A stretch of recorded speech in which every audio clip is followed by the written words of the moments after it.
నమస్తే welcome to 9+ news. America military Iran పై మళ్లీ దాడులు ప్రారంభించింది. తాజాగా ఇరాన్ పై అమెరికా మిలిటరీ మరోసారి దాడులు ప్రారంభించింది. తీర ప్రాంతాలతో పాటు Iranian missiles, drone storage facilities పైన దాడులు నిర్వహించినట్లు స్వయంగా యునైటెడ్ స్టేట్స్ సెంట్రల్ కమాండ్ వెల్లడించింది. ఇరు దేశాల మధ్య శాంతి ఒప్పందం జరిగినప్పటికీ ఇరాన్ పై అమెరికా మళ్లీ దాడులు చేయడం ఇప్పుడు హాట్ టాపిక్ అయింది. ఇక నిన్న సింగపూర్ షిప్ పై ఇరాన్ దాడి చేయడాన్ని ట్రంప్ తీవ్రంగా ఖండించారు. ఈ ఘటన జరిగిన కాసేపటికే ఇరాన్ పై దాడి చేసి అమెరికా రివెంజ్ తీర్చుకుంది.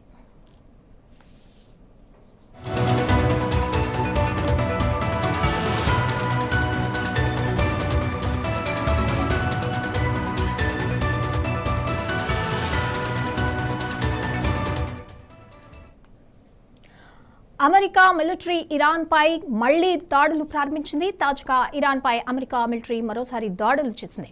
తీర ప్రాంతాలతో పాటు Iranian missiles, drone storage facilities పైన దాడులు నిర్వహించినట్లు స్వయంగా యునైటెడ్ స్టేట్స్ సెంట్రల్ కమాండ్ వెల్లడించింది. ఇరు దేశాల మధ్య శాంతి ఒప్పందం జరిగినప్పటికీ ఇరాన్ పై అమెరికా మళ్లీ దాడులు చేయడం ఇప్పుడు హాట్ టాపిక్ అయింది. ఇక నిన్న సింగపూర్ షిప్ పై ఇరాన్ దాడి చేయడాన్ని ట్రంప్ తీవ్రంగా ఖండించారు. ఈ ఘటన జరిగిన కాసేపటికే ఇరాన్ పై దాడి చేసి అమెరికా రివెంజ్ తీర్చుకుంది. దీనికి సంబంధించి మరింత సమాచారం మా ప్రతినిధి హసన్ షరీఫ్ అందిస్తారు. షరీఫ్, ఇప్పుడు అమెరికా ఇరాన్ మధ్య శాంతి ఒప్పందం కుదిరినప్పటికీ మళ్ళీ ఈ దాడులు నిర్వహించడంలో ఉద్దేశం ఏంటి? శాంతి ఒప్పందం కుదిరినప్పటికీ హార్మూజ్ విషయంలో సందిగ్ధత అలాగనే కొనసాగుతుంది. హార్మూజ్ విషయము గతంలో ఉన్నట్టు అందరికీ ఫ్రీ ఉండాలన్నది అమెరికా వాదన. అయితే ఇంతకాలం జరిగిన యుద్ధంలో మేము కోట్లాది రూపాయలు నష్టపోయాము, మమ్మల్ని నష్టం చేశారు.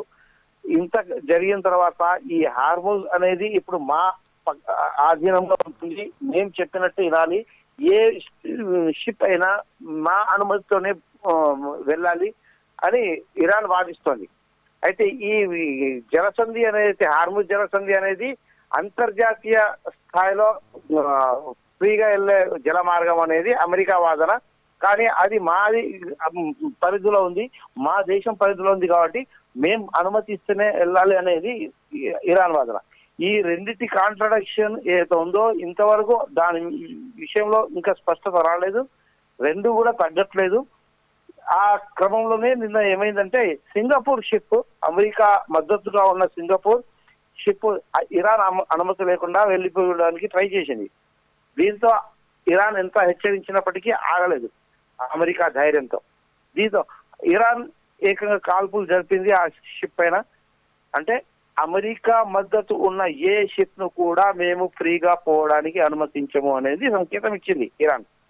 దాంతో ఇరాన్ కు అమెరికాకు కోపం వచ్చింది. కోపం వచ్చి రేపు అమెరికా షిప్లు కానివ్వండి, ఇంకా అమెరికా మద్దతుదారుల షిప్లు కానివ్వండి, ఇబ్బంది ఏర్పడేది అనే ఉద్దేశంతో ఇరాన్ మీద ఈరోజు మన అమెరికా దాడి చేసింది. సంగీత. రైట్ షరీఫ్.